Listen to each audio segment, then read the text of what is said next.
have just passed the 200-day mark of Putin's war on Ukraine, and despite Kyiv's recent successes fighting back against the invader, there is no real end in sight. I wanted to hear President Clinton's take on the war and how events 30 years ago might have started it all in motion. Let me ask you about Russia, the war in Ukraine.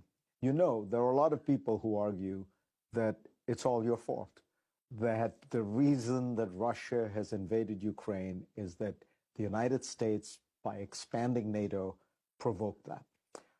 The largest or most significant expansion of NATO took place on your watch. What do you say to them? You're wrong. And here's why. When I did what I did, I offered Russia not only a special partnership with NATO, but the prospect of eventual membership in NATO, arguing that our biggest security problems in the future were going to come from non-state actors or from authoritarian states selling chemical, biological, and nuclear capacity to terrorist groups. And a lot of that happened. And that we should do this together. But I looked at him and I said, you know, do you really believe I would use an air base in Poland to bomb Russia? And he said no, but a lot of little old ladies in Western Russia do, because their historic memory includes Hitler and their grandparents' memories included Napoleon. I said, okay, I concede that. But our historic memory includes the notion that your greatest days were under Ivan, Peter the Great, and Catherine the Great. In other words, when you could control your neighbors. And people don't want to be controlled anymore. They want to be free to chart their own course. I'll never forget the first time a man with impeccable military credentials, the warden of Rhodes House, who was Admiral Viscount Montgomery's aide de camp in World War II, said, you know, you're going to have to leave Vietnam for the same reason we had to leave Nigeria. We left Nigeria. There was a horrible war. 3 million people died. But we had to go, and you're going to have to go. And I said, why? He said, because they don't want you. You know, people want to chart their own course. They have to feel secure in their own identities. Then they have to have the courage to work with others.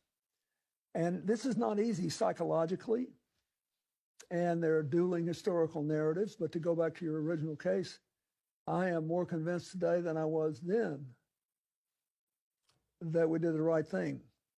When President Putin made no secret of the fact that he thought the dissolution of the Soviet Union was a great tragedy in world history, he made no secret of the fact that he thought President Khrushchev or Premier Khrushchev had done a terrible, terrible job in giving Crimea to Ukraine, and that he only did it as a gift, assuming Ukraine would be always part of the Soviet Union. So, and I remember talking to him about this. I said, I got a deal with Russia to respect the territorial integrity of Ukraine.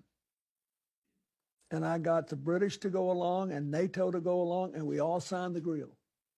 He said, yes, you did. But he said, you also never got it confirmed in the parliament because, and they did, they had all these nationalists there. He said, you never got it confirmed in the parliament, and therefore I'm not bound by it, and I don't agree with it. I mean, I don't see how we could be surprised by all this.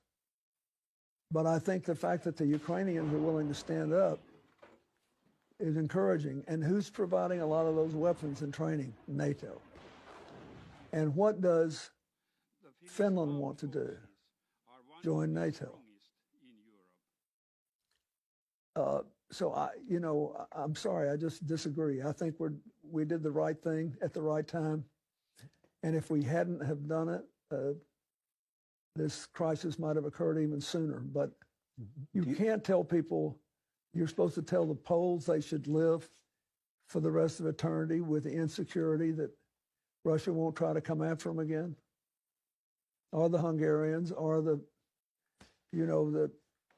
all the others, the Baltic states. Really, after what they did they ever want to be in the Soviet Union? And the Czech Republic, of course, was the most democratic of all and the best managed from the fall of the Cold War for the next 10 years. The fall of the Berlin Wall for the next 10 years.